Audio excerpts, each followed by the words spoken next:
Trying to go live. All right, I think we are live. Hello, it is a Thursday, July 14th, 2016 at 1 o'clock Eastern Time, and this is Marketing Live. I am your host, Amy Jorgensen. On today's live broadcast, we'll be talking about getting stuff done, innovating in a change-adverse environment. Marketing Live is part of a Higher Ed Live network, offering viewers direct access to the best and brightest minds in education. Live broadcast allows viewers to share knowledge and participate in discussions around the most important issues in the industry. Today's live viewing experience is powered by Maestro, the premier marketing tech platform for broadcasters. All episodes of Marketing Live are free and accessible in the video archives at higheredlive.com and in podcast format on iTunes. Higher Ed Live is produced by M. Stoner, a marketing and communications firm that works with education institutions on branding, strategy, web design, and more. I'd like to welcome our guest today, Karlyn Borysenko. How are you? Good. How are you? Good. Did I butcher your name? I was trying there. It was close enough. Awesome. Well, we're excited to have your expertise here today. So let's dive right into the questions. And for any of you that are watching on Twitter and watching live, please do not hesitate to ask any questions using hashtag HigherEdLive through Twitter. And I'll do my best to try to ask them as they come in. All right, so let's start off with the top. Are there any strategies that we can implement before we start on a project to make sure that we're fostering that innovative mindset? So here's the biggest thing, and it's something that so many people skip over because it almost seems like too simple. You need to prepare yourself to be successful for the project, because here's what happens a lot of time, and I've seen this so many times in higher ed, where for years and years and years, people will be talking about what they want to do, and they'll have these plans that they've given to their bosses, and they have all these best practices, and for some reason they just haven't been able to do them. But one day, either the college gets a new president and they say, I really hate this website, we need to do a new website, or a new VP of communications comes in and they say, and they have that new shiny on them, and they're like, what do you need? I can get it for you. What money do you need?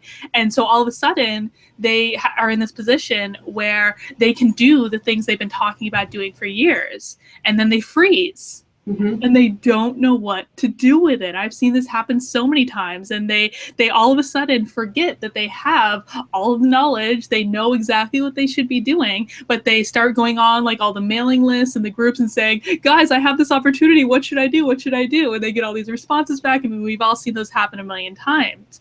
And what's happening is they're having basically a fight or flight response to this, which is what our body does when we are faced with a stressful situation. And frankly, a big project at work that you've been talking about and building up for years is a really stressful situation. And so we go into this response where either we fight it aggressively, which is just not a good idea and doesn't usually work, or we run away from it. And what that usually looks like is we start throwing obstacles in our own way, right? We start coming up for all these reasons about why we can't do something. Oh, the people at work won't let me do it, or I don't really have the resources, even though my boss has told me I have the resources. So we start coming up with all of these reasons not to. And that's the reason why 70% of change efforts within organizations ultimately fail. It's not because people don't have the ideas. It's not because they don't have the know-how. Higher ed marketers are some of the most talented, passionate people I've met. I work across a bunch of different industries, and higher ed marketers, they've got their stuff together. They know what to do.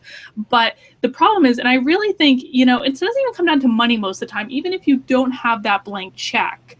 I work with one team specifically. They have all the money they could ever want in the world, and they're still not doing what they should be doing. So what's the problem? And I frankly think it all comes back to people being very cynical. Okay. And that sounds like, such a cliche, but higher ed people can be really, really cynical. It's a slow-moving industry. It takes a lot of time to get something done. And we have convinced ourselves along the way that cynicism just means we're being realistic. But really what it is more pessimism disguised as realism. You've almost got to retrain your brain to look and see all the opportunities that you have in front of you. Because there is no such thing as an objective reality, right? We filter our reality through all sorts of different things, whether it be our emotions or what's going on in that day, whether we got up on the right side of the bed, and that all dictates the opportunities that we see in front of us. If you can't see those opportunities, then you kind of descend into this pit of cynicism, and no matter what you have available to you, you can't do anything. And what's ironic about that is that, you know, we all see these people in meetings, right? They're getting up and they're talking about all the reasons why you can't do something or all the reasons why it won't work. Well, we know from research that 31% of people in any organization have a positive, optimistic outlook, but they're not expressing it because they're afraid of the people who are getting up and being negative. And it's fascinating. And if you can get those people to really kind of push back against the people who are getting up expressing this negative, pessimistic outlook, then that's going to help you win and get more done at the end of the day. So really, I think the first step when you're starting any project is really to take responsibility for yourself, your actions, your mindset. I mean, another way to put this is to see yourself as the problem. If you see yourself as the problem in any situation, that's something you could fix. No one else can fix that. And so if you start with that, even if there are other situational things going on, at least you have control over that piece of it. Excellent. That's a really good point. So how can we change our outlook? Yeah. So, I mean, I think what most people have to just realize, first of all, is that we have really trained our brain to see the world in that kind of cynical light, right? And that's something that you really need to own. And it's not something you do consciously. It's not something that anyone wakes up in the morning and says, you know, I'm going to be super cynical today. It's going to be awesome, right? No one does that. Supervillains. Supervillains do that. You know, these supervillains have a plan. They're owning that to a certain extent. But so you have to really take ownership of that and make an effort to rewire your brain very specifically to be more positive. And what I give people is I call it the 30-day challenge, and think of it like a cleanse for your brain. Sometimes we go on juice cleanses and they last a couple days and we get really cranky because we're not eating food. But think of the 30-day challenge like a cleanse for your brain, okay? And it involves two things. And the first one is that you need to stop watching the news, which I know sounds crazy, but here's why you need to do that. So here's what happens with most people. They get up in the morning, they turn on their local news, they're hit with negative story, negative story, negative story, and then they pick up a newspaper and they open it up, and if it bleeds, it leads, right? So it's just negative story, negative story, negative story. And then they go to work and they're pissed off and they wonder why. And then they come home and they turn on the nightly news, or even worse yet, one of those cable news stations, and they're hit with the same thing over and over again. And so, though, I mean, I won't say that every story on the news is negative, but a lot of them are. Yeah. And so if you're bookending your day in negativity, that impacts how you perceive every single part of your day. And it's not about, you know, I think people would be shocked at how informed they can be about what's going on in the world without watching the news. It really is amazing. And you put yourself in a position where you can be more picky and choosy about the type of information you're taking in. Look, there's so much information in the world that we can choose. Like we can read really good books, we can read magazines, we can read blogs, all these things that have a more positive bent, or maybe are just like really informational. But we have to take ownership over making the decision about bringing that negative information into our brain. So that's my first rule. Stop watching the news. It will change your life. Number two, so this is actually going to be the harder one for most people for the 30-day challenge, is I want you to go into work and be unapologetically optimistic about everything, even if it feels really weird, because it's going to feel really weird. Like for every situation, you can always find a positive way to look at it. And this is very much like a fake it till you make it moment. So go in and be that voice that's expressing positivity. Be the person that's trying to drown out all the negative Nellies that get up in meetings and talking about why you can't do things. You know, recognize your coworkers, give out high fives and thank yous. I mean, I think it's kind of incredible. There's this study that came out by a company called Globoforce, and they studied employees nationwide, and what they found was only 20% of employees have received positive recognition in the last 3 months. And if you Wow. expand that to 6 months, it only goes up to 30%. And like, I'm sorry, but anyone working in any environment with people should just be really ashamed of that. That means 70% of your coworkers have not received a thank you or a good job or a way to go in the last 6 months. And we're all responsible for that. That's the environment that we create. And you don't need to be a boss to give out a thank you or a high five. Every single one of us can do that. So those are the 2 parts of the 30-day challenge. Stop watching the news and then be unapologetically optimistic at work. And what's going to happen is in those 30 days, you are literally rewiring your brain. You're building new muscles in your brain that weren't there before. And at the end of it, it's really, really incredible. You start seeing opportunities everywhere. And those opportunities were always right there. They were always right in front of you, but you just hadn't seen them before. And so then you can take advantage of them and really get so much more done than you could have beforehand. That's awesome. I mean, I'm thinking back to my mom. My mom always said there's 2 kinds of people in the world, happy people and sad people, and you get to decide which one you want to be. And so you're making a very intentional choice, and it's opening up so many opportunities. I love that. Yeah, absolutely. I mean, think about like how many times you get up in the morning and you're laying in bed and you're like, today's going to suck. I know today is going to suck. And like you've set your intention right there. Like you have no evidence that today is going to suck, but now it is. Surprise. Yeah. So even if you're going into something really bad, as long as you have a positive outlook on it, it may change what the actual outcomes are. You know, no one wakes up going to Disney World saying today's gonna suck. You know, and I worked at Disney and I know the employees there. They never went in saying today's gonna suck. They went like today's, you know, we're gonna do something cool today. So you got to maintain that. I love it. So let's make this highly practical. You know, we've got to get our act in order. So how do we do this and make some headway? What do we need to do? So, okay, so you've got your own mindset in order. You've taken care of that. You've spent some time on that. What you need to do next is really, like, basically you need to know what you want to achieve. You need to have your vision in order, your big picture vision and what the impact is going to be on that. And a mistake that a lot of people make is they don't go big enough. They again, we're going back to this, like, I'm being realistic thing, right? Don't be realistic when you're crafting your vision. You want to go as big as possible when you're crafting your vision. Because people like bold visions. People like to be inspired by bold visions. And that's part of what you're trying to do, especially if you have limited resources. You're trying to almost create a rallying cry. And people want to be inspired by a rallying cry, right? Because you have to get people to come along with you that don't necessarily work for you.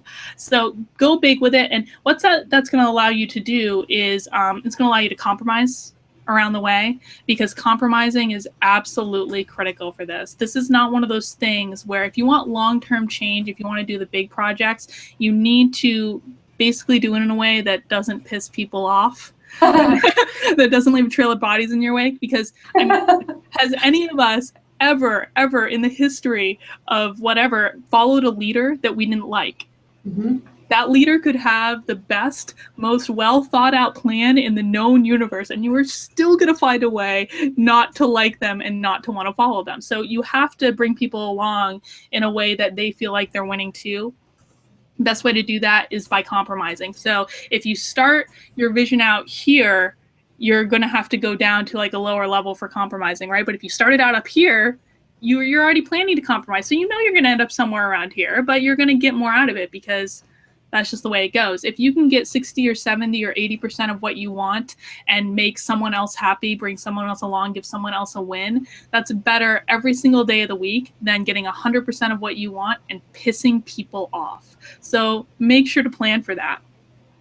And it sounds almost like you can, it's almost like you may not even have to compromise. It's just selling them, like turning it so you're selling it to them too. You know what I mean? Like in one way or another. Yeah, that's awesome. Yeah, but I mean, it is compromising to a certain extent, because what you need to be doing is handing other people a win along the way too. So maybe it's just being really aware of whose goals are going to align with your vision and whose goals are not going to align with your vision. And if you need to bring those people along who have different goals than yours, they're probably competing with you for resources, because we are all strapped in terms of budgets. So figure out ways, like just do some thinking on it up front. Think about what they're going to want in terms of handing out a win-win, and then give it to them if you can. Smart. Yeah. But the next thing you need to do is, so you've got your big, bold vision. Then you actually need to break it down into smaller points. And I think the mistake that a lot of people make is they just go with this big, bold, inspirational vision and they expect that to be the driver of actually getting stuff done. And it just doesn't work like that. Think of it like losing weight. Right? So many people right after New Year's are so motivated to get back in the gym and they go really hardcore for a couple of weeks and they've got this big goal and then they stop going. Right? Yeah, right. Me too.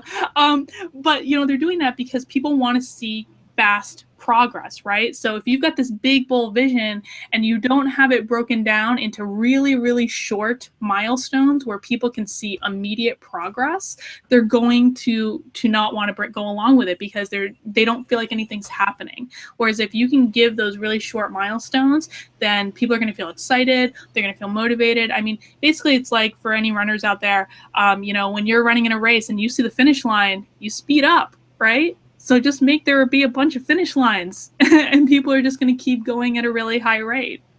That's awesome. That's really smart. So what are some indicators that someone might be change adverse? Okay. So I think, first of all, you always need to plan for people being cynical because most people are. So and actually plan for it. Plan to have a plan for who your cynics are going to be because you know exactly who they are. You have to work with them every single day. There's always that guy who must not be named, right? So come up with a plan to deal with it. Think about what he wants. Think about what's going to make him happy, if anything, and then try to give him as much of that as possible. But I think a bigger picture here is that people have this idea that, generally speaking, people are afraid of change. And people are not afraid of change. Like, it's crazy. Like, think about how many people have gotten married or divorced or bought a house or had a kid go off to college or got a new job. Like, I mean, if any of those things have happened to you in the last couple of years and you didn't go screaming down the street, then you are not afraid of change. That's like the big stuff, right? This is just work. Work is not, you guys work in higher ed. Like, this is not life and death. It's not. And I think it's important to keep that context in mind. But what people are really afraid of is they're afraid of loss. Okay. And that's what you're dealing with when you're dealing with people who are change adverse, right? There's a very real mourning process that goes along with moving on from a project that you've put your heart and soul into. And remember that whether or not you agree with the systems that have been put in place at your organization, they were put in place by someone you probably work with. And so when you're coming in and saying, I'm going to do this big, bold, innovative new thing, well, what are they losing? What are they losing in that equation? And I think it really shifts kind of the mindset of the conversation because they're probably not pushing back because they're a bad guy. Generally speaking, I mean, no one goes into work. Well, okay, I'm not going to say that. Very few people go into work and have a negative intent. Everyone just wants to go into work and do a good job and enjoy the people that they're working with. So you have to assume that people have that positive intent up front and that it's just a very emotional thing when you're connected to the things that you've worked on for years. I also think another thing to keep in mind, and this is all just context. It's context about how you view the situation, right? But so many people, and I think I can't think of any industry that this is more true of than in higher ed, they're not empowered in their jobs.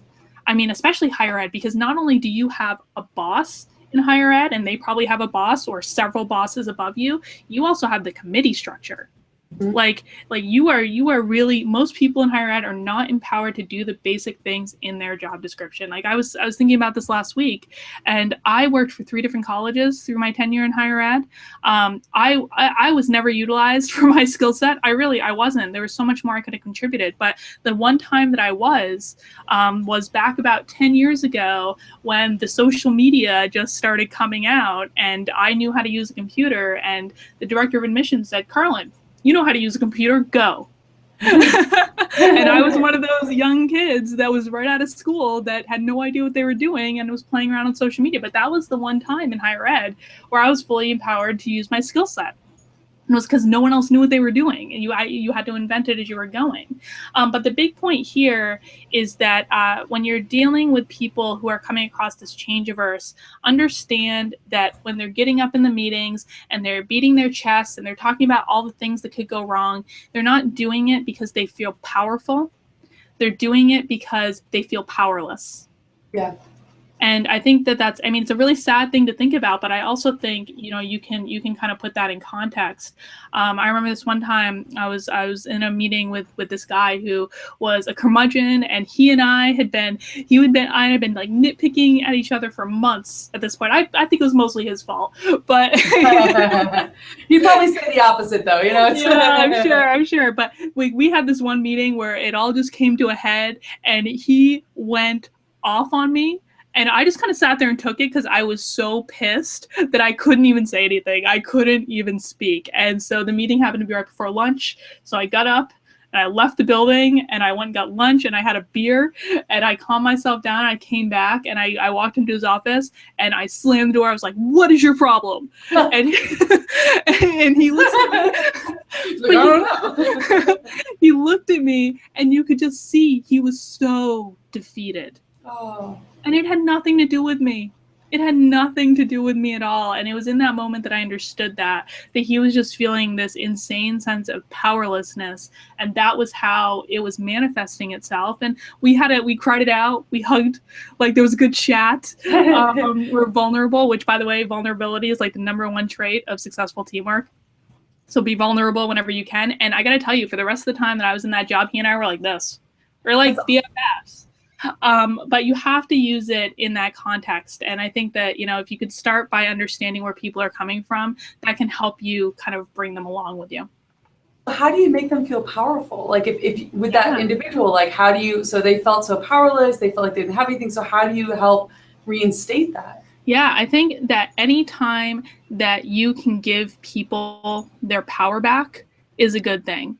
And we can all give people their power back in organizations when we're working with them. I think, just to back up on that a little bit, I think the first thing to understand is the decision-making process that people go through from a psychological perspective is that people make decisions emotionally and then they justify them rationally, right? So that's just how the brain is hardwired.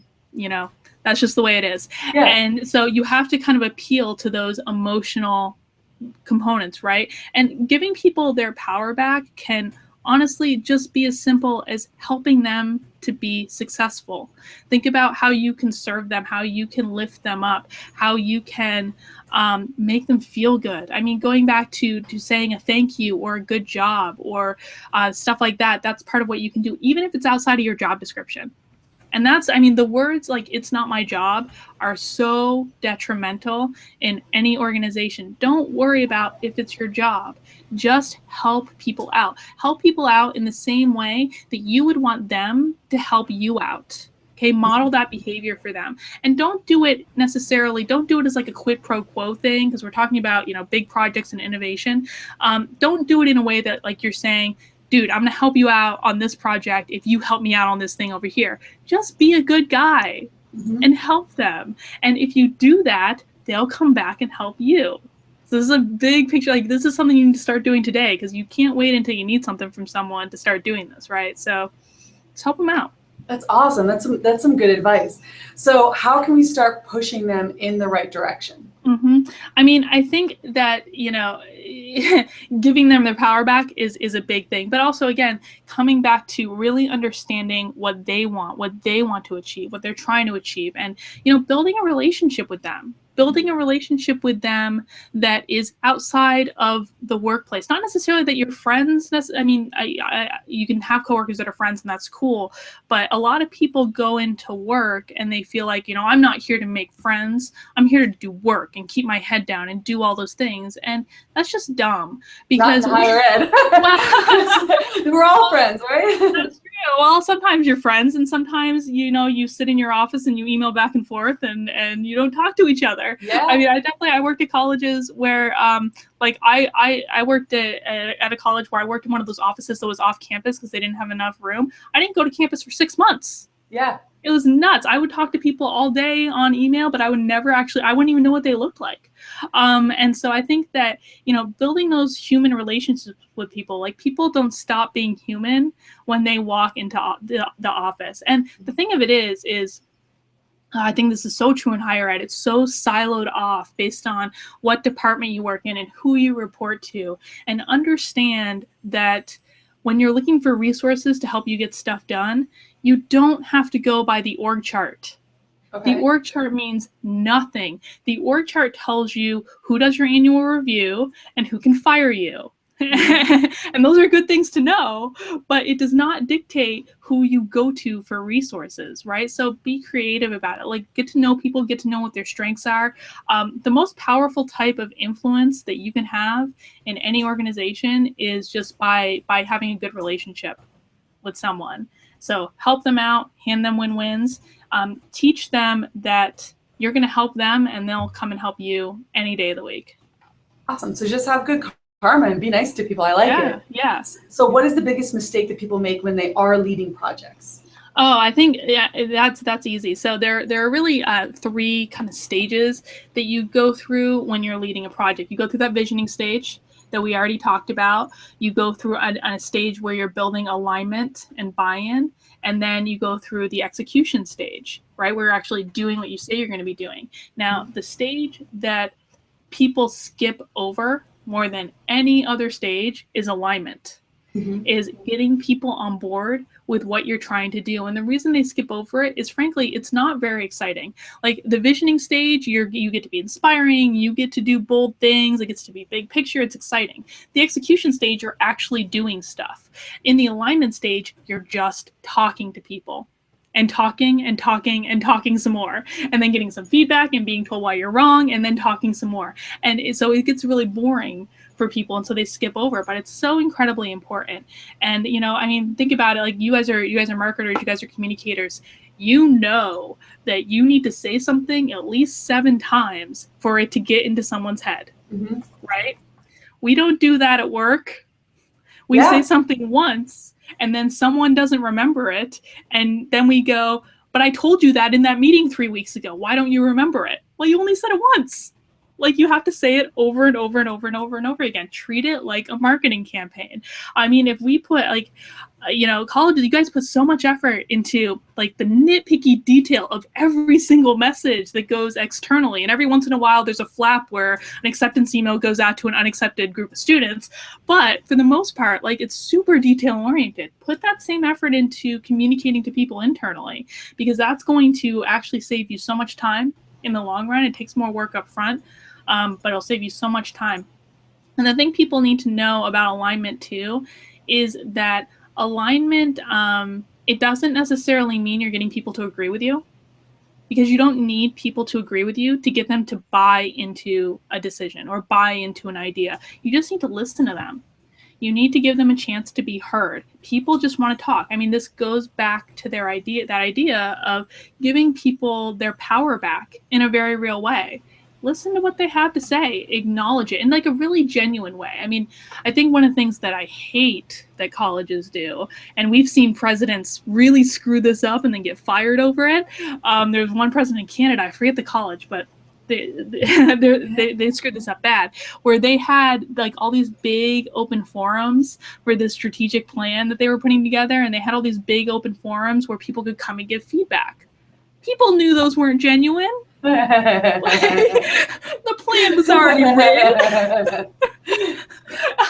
And colleges do this all the time. It might not be the big campus-wide forum, but it might be the smaller departmental thing. And you have to really go into these situations with a genuine desire to hear what people have to say. And if they make good points, include it in the plan. Be flexible. Be iterative about it. Because you can't, as the leader of a project, you can't anticipate every single ripple effect that every decision is going to have, right? So, but even if you don't include their stuff in the plan, just make them feel like they were heard, and people will still buy into a decision that they don't agree with if they feel like they had a chance to express what they wanted to express. No, I think you're totally right. I think that's a really good point. So are there any project management tools that we should leverage when we're, putting all this through? So we talked about like the three different stages. Yeah. So I think people should leverage their feet and get up out of their office and go talk to people some more. Email, I think, is just it is the enemy of anything that could be considered a human interaction.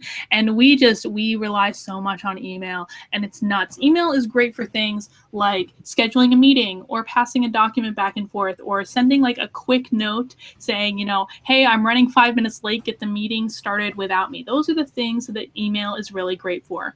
Email is not great for planning. It's not great for presenting an argument. It's not great for pushback. It's not even great for giving good feedback because we can't infer tone from text on a screen. And so the biggest number one thing I would say that people should use for a project management tool is to go and talk to people or get on the phone and talk to people. Like, there's a million project management tools out there. Take your pick of whichever one you're most comfortable with, but just be human about it and make sure that you're not letting technology get in the way of having those really human interactions.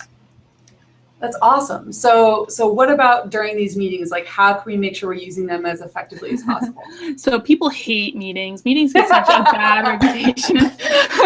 I've had so many meetings about meetings. Like, I'm not even kidding. I bet you have. And I think what people need to know about meetings is that, look, meetings are not necessarily the enemy. Like, bad, pointless meetings are the enemy. So you have to be really strategic about what you're doing when you're bringing people together for that time together. I think that a really eye-opening exercise that you can do is to break down the cost of what a meeting costs you based on who's in the room.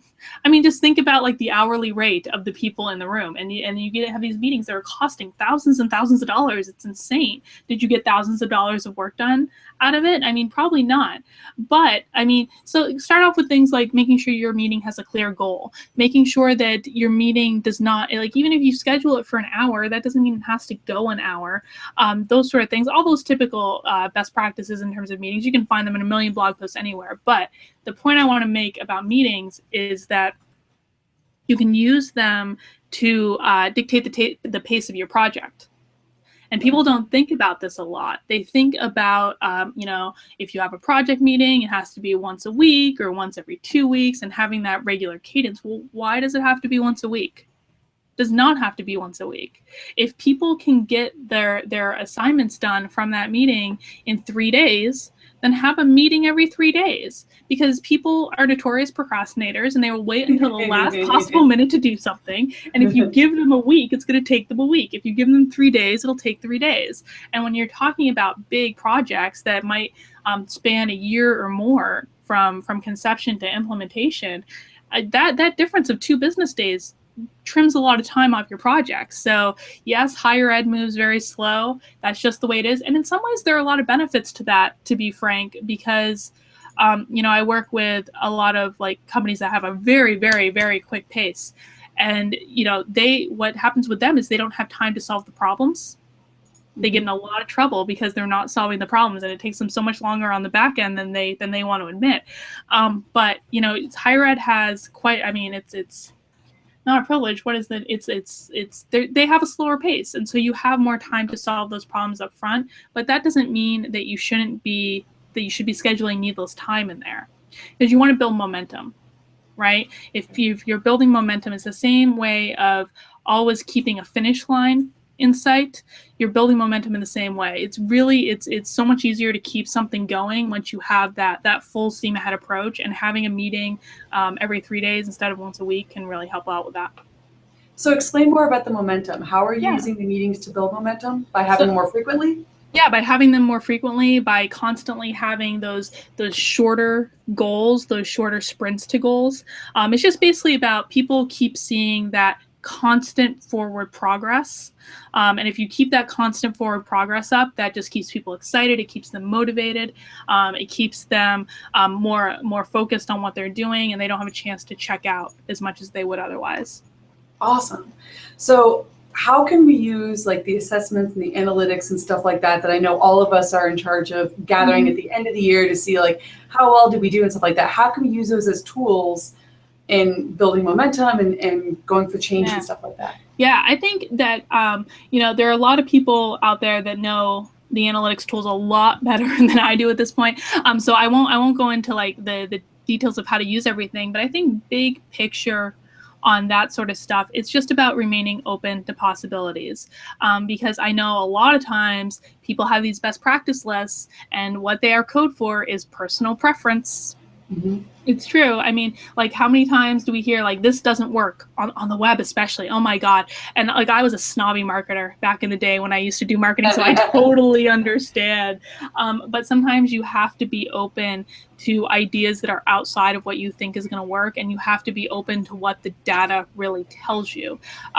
People are not logical and rational. Like I said earlier, like emotion drives all of what we do every single day. And so what happens is that people look for data that tells the story they want to tell.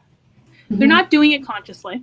It's not like they're not being like negative about it. It's not a bad thing necessarily. They're not even aware that they're doing it.